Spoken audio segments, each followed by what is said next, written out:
Bonjour à tous, moi c'est Fab et aujourd'hui je te présente Eskedit.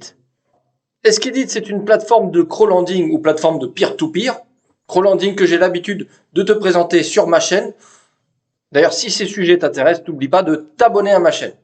Eskedit est une plateforme irlandaise qui a débuté début 2021 et allons voir tout de suite sur leur site internet comment ça se passe. Donc, nous voici sur le site internet de eskedit.com. Où déjà, petite remarque, la plateforme n'est pas disponible en français, uniquement disponible en anglais, en allemand ou en espagnol. Le fait que la plateforme ne soit pas disponible en français peut en refroidir certains. Et tout de suite, quand on arrive sur la page d'internet, on nous annonce un taux d'intérêt moyen de 12,62%. Et on peut commencer à investir sur des prêts à partir de 10 € seulement. Donc plutôt une plateforme accessible comme la majorité des plateformes de crowdlending. Au niveau des statistiques, comme la majorité des plateformes de crowdlending ou plateformes de peer-to-peer, la plateforme grandit. Vous voyez ici qu'elle a débuté 2021 et qu'elle a vraiment pris son essor à partir de mi-2022 pour vraiment atteindre 2023 vraiment des chiffres intéressants, presque les 5 millions d'euros d'intérêts payés aux investisseurs. Donc ça commence vraiment à être une plateforme plutôt intéressante et plutôt solide, avec aujourd'hui près de 15 000 investisseurs sur la plateforme Eskedit. Au niveau des initiateurs de prêts, les sociétés de prêts liées à Eskedit, en fait, elles sont toutes liées à un groupe qui s'appelle Crime Finance. Donc, on peut retrouver facilement les informations sur le site internet de Crime Finance, qui est une société de prêts qui intervient sur beaucoup de pays.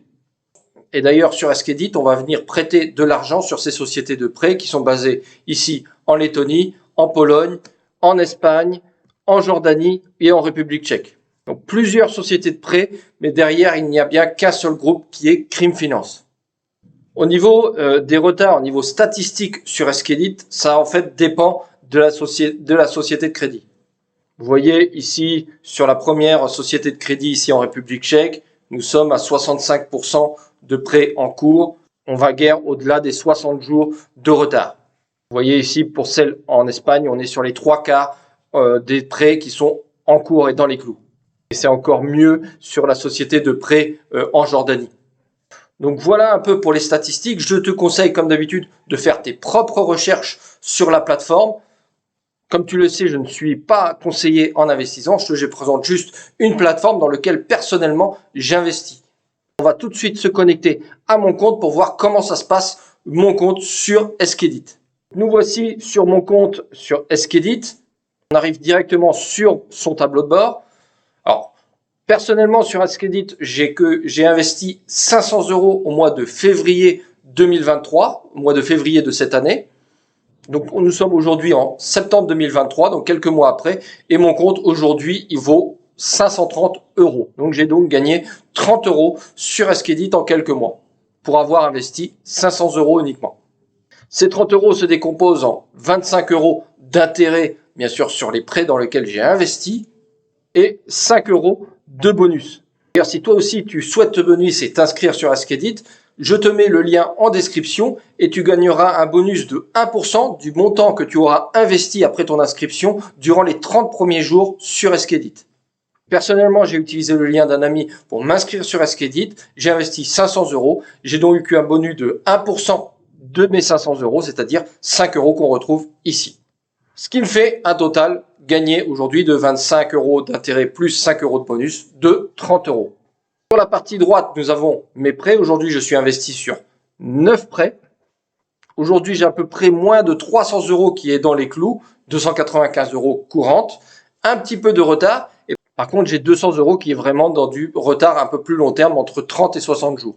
Donc, j'attends de voir comment cela se passe dans les prochains mois pour voir si ces défauts sont récurrents ou pas sur Eskedit. Pour l'instant, je reste prudent. Comme d'habitude, pour faire un virement de ton compte bancaire jusqu'à Eskedit et faire l'inverse, vous avez le bouton ici Deposit and Withdraw Funds qui va te permettre justement de faire ces transferts entre ton compte bancaire et la plateforme Eskedit. Ici, le bouton Account Statement qui va te permettre de voir tous tes mouvements de compte, tous tes prêts que tu investis, tous tes intérêts que tu reçois, etc. Tout comme un vrai relevé de compte, tu le retrouves ici. et la dernière partie qui va te permettre d'investir sur des prêts. Alors, comme sur la plupart des plateformes de crowdlending, tu as plusieurs choix. La première méthode pour investir sur la plateforme, c'est d'investir manuellement. Et là, tu vas avoir une grosse surprise sur Eskedit, puisque sur le marché primaire, ici, aujourd'hui, tu n'as qu'un seul prêt disponible. Donc c'est un peu le défaut de cette plateforme. Je trouve qu'il n'y a pas assez de prêts disponibles pour les investisseurs. On va retomber dans ces problèmes de cash drag qu'on avait déjà vu sur la plateforme de Peerpery la dernière fois que je t'en ai parlé. Manquer de prêts pour pouvoir satisfaire tous les investisseurs. Donc ici, vous voyez qu'il y a un seul prêt disponible espagnol avec un taux d'intérêt de 11%. Ça reste, et où il n'y a que 468 € de disponible pour les investisseurs. Donc si un investisseur arrive et vient investir 468 € sur ce prêt, il ne reste plus rien pour les autres. Mais il reste une solution, il reste le marché secondaire. Et là où on va pouvoir retrouver un peu plus de prêts pour pouvoir investir. Le marché secondaire, pour rappel, ce sont des prêts qui ont été investis par des investisseurs et qui souhaitent revendre leurs prêts.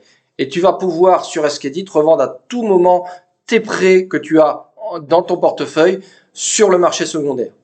Et ici, sur Eskedit, tu as quand même une deuxième méthode pour pouvoir investir, c'est-à-dire le marché secondaire.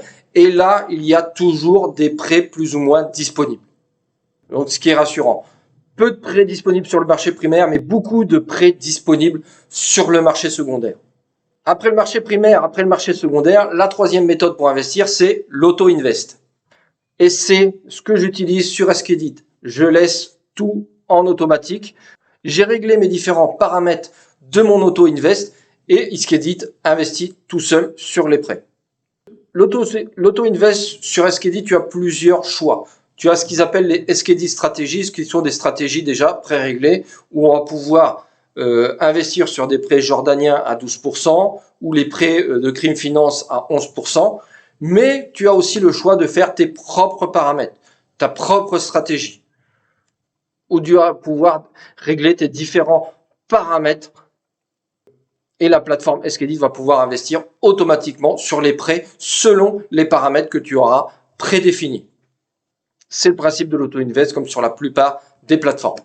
Finalement, c'est ce que j'utilise sur Eskedit. J'ai réglé mes paramètres et je laisse tourner et je viens visiter de temps en temps, voir comment ça se passe. Un autre onglet, le portfolio, les prêts que je possède. Et je peux voir prêt par prêt quel est le statut de chaque prêt. Donc vous voyez ici, j'ai les prêts espagnols à des taux d'intérêt de 11% qui sont en retard de 42 jours. Ici, un prêt jordanien qui est en retard de 36 jours. Un prêt lettonien qui, lui, est en courante, mais qui est un prêt long terme. Vous voyez, 2 ans, 10 mois. Donc, d'ailleurs, sur Eskedit, on peut avoir des prêts court terme jusqu'à des prêts long terme. Vous voyez ici en dessous un prêt dont il reste 14 jours qui est aujourd'hui en cours avec un taux d'intérêt de 12%. Donc, etc., etc. Tu peux suivre prêt par prêt. Et si je clique sur le prêt, je vais pouvoir avoir plus de détails sur le prêt que je possède. D'ailleurs, vous pouvez noter ici que la plupart des prêts ont une option de buyback obligatoire, ce qui est plutôt rassurant. Voilà pour Eskedit, une plateforme de crowdlending assez facile à prendre en main. L'inconvénient, tu l'as vu, c'est qu'elle n'est pas disponible en français, elle est disponible qu'en anglais. Vous avez vu personnellement sur mon compte, j'ai la moitié de mes prêts qui sont en cours et l'autre moitié qui est en retard. Donc personnellement, je reste attentif à l'évolution de mes prêts sur Eskedit. C'est une plateforme relativement jeune qui a que 2 ans de fonctionnement. Donc personnellement, j'attends de voir sur le long terme ce que donne cette plateforme. D'ailleurs, si toi aussi tu investis sur Eskedit, dis-moi ce que tu en penses en commentaire. Donc voilà pour la présentation de Eskedit. Comme je te l'ai dit, pour l'instant, je suis satisfait, mais je reste attentif quand même à la plateforme d'Eskedit parce qu'elle est jeune, comparée à d'autres plateformes comme Mythos, Peerpery qui auront plus de bouteilles.